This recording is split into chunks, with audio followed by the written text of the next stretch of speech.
Hey guys, so week 3, and we are going to be going over communication apprehension. I'm going to try to pick a new theme concept for my virtual backgrounds. Right now I have my weeb stuff going on. Before we had Rick and Morty, and now this is Fairy Tale.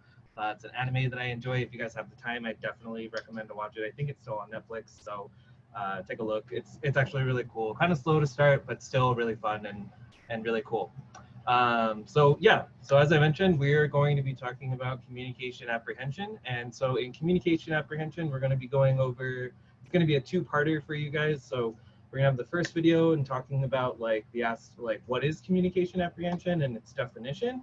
And then after, I'm going to pose an open-ended question for you guys. And I just want you guys to give me an example of how you felt communication apprehension actually affected you in your life. And then from there, we're going to go on to the next video, and we're going to talk into more detail about communication apprehension and what that entails, okay? So first, we're going to start off with the definition, as I said before, and I am going to share my screen, and we are going to look at a PowerPoint really quickly, okay? 1 second, guys. All right. So because communication apprehension is a little weird, I decided that we would do something light for the PowerPoint. So I have some sakura for you. Sakura is cherry blossom. And so communication apprehension is being nervous when you speak in public. So we'll begin. So the first slide is our learning objectives. So what you're going to be learning with these two videos is you'll be able to identify what is communication apprehension. It's four popular apprehension traits.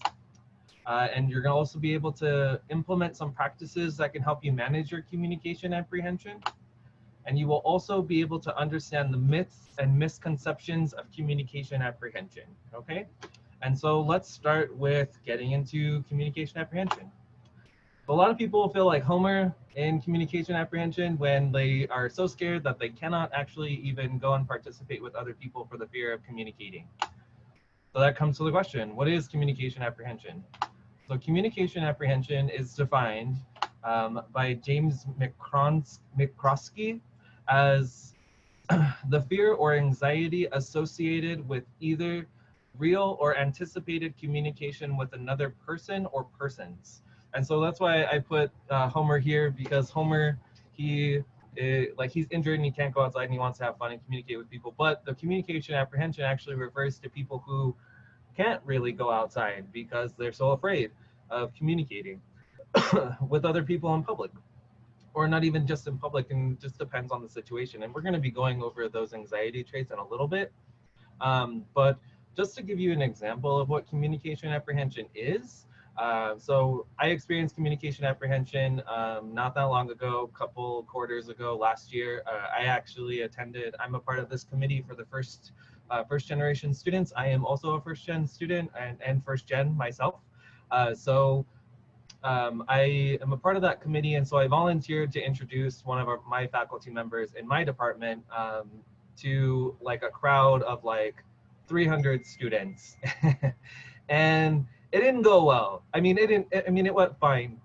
Like, it didn't throw up on stage or anything, but for me, like, I wish I had more time to practice my speech. I had literally had like 5 minutes. I had to go up there on a podium in front of a bunch of people and give like this introduction speech to this faculty member in my department, and I like choked up on a bunch of the words and didn't know what to do. So I kind of like played it off with some jokes, but yeah. So it was an experience, to say the least. But yeah, that would be communication apprehension, because I was really, really nervous. And I think after, I actually went to the bathroom and threw up. So so it was interesting. But yeah, that's what communication apprehension is. It is the fear of actually communicating with other people or communicating in public.